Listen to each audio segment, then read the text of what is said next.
So the next series of tests we are going to be looking at is hip mobility. What I'm going to get Scarlett to do is to shimmy her bum down right to the very, very, very end of the mat. You can do this with gymnastics blocks, almost so that her tailbone's about to fall off. So even forward a little bit more to the point you're literally almost going to fall off. Good. And now I want you to tuck your knees to your chest, and I want you to roll back. So bring your knees right to your chest and roll right back.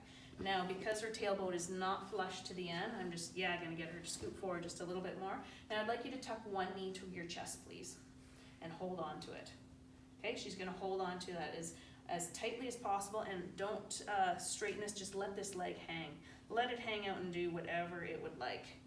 Okay, and what I'm looking for here is called the Thomas test, is we're ideally aiming for a 90-degree angle.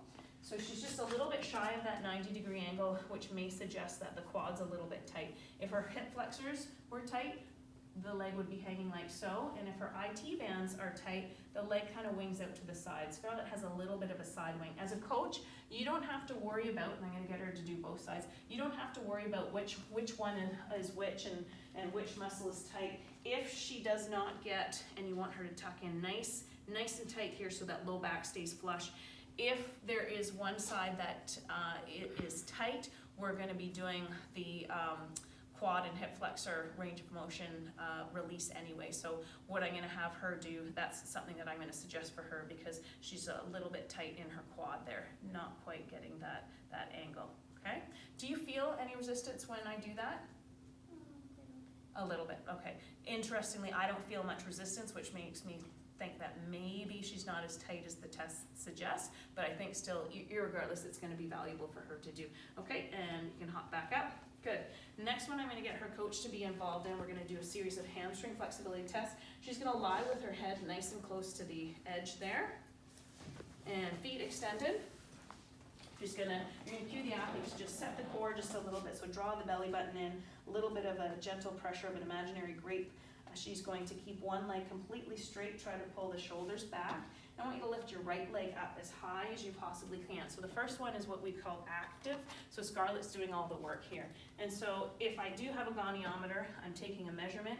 And what we're looking for ideally in a gymnast is somewhere between 110 to 120 to get that ideal range in the active. And she's going to do it on the other side. And we'll take a look here. And as usual, in a gymnast, she's got one side, this is about 10 degrees further on her dominant split side.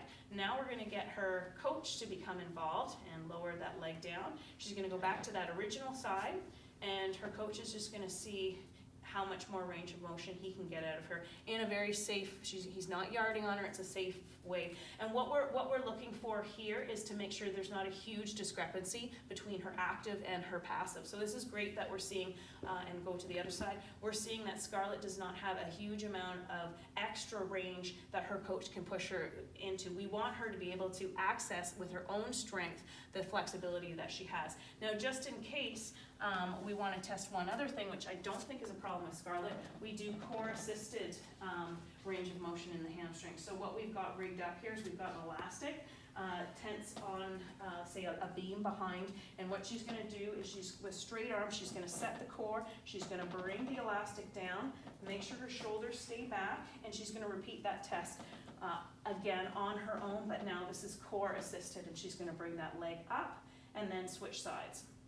Now, in an athlete where they have potentially weakened core or they've got weak musculature around the hips and relaxed down, Scarlett, that's perfect. What you would see is that when she does core assisted, she gets a ton more range of motion as well, or at least a significant amount more than she does on just the plain active alone. But because Scarlett's range of motion was fairly consistent between her just solo active and core assisted active, we know that her core musculature looks like it's functioning pretty well. It's integrated as well as her hip musculature.